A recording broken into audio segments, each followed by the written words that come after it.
Hello. Wikipedia's picture of the day, April 5, 2025.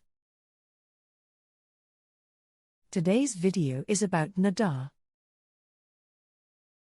Nadar, born Gaspard-Félix Tournachon, the 5th of April 1820, the 20th of March 1910, was a French photographer, caricaturist, journalist, novelist, balloonist, and proponent of heavier-than-air flight. In 1858, he became the first person to take aerial photographs, and during the Siege of Paris in 1870-71, he established the first airmail service.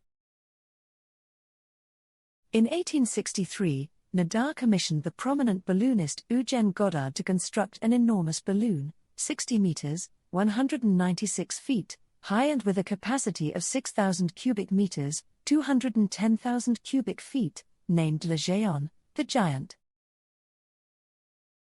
For publicity, he recreated balloon flights in his studio with his wife, Ernestine, using a rigged-up balloon gondola.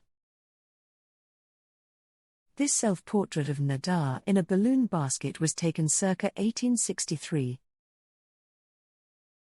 Thanks for watching. And don't forget to like, comment, and share.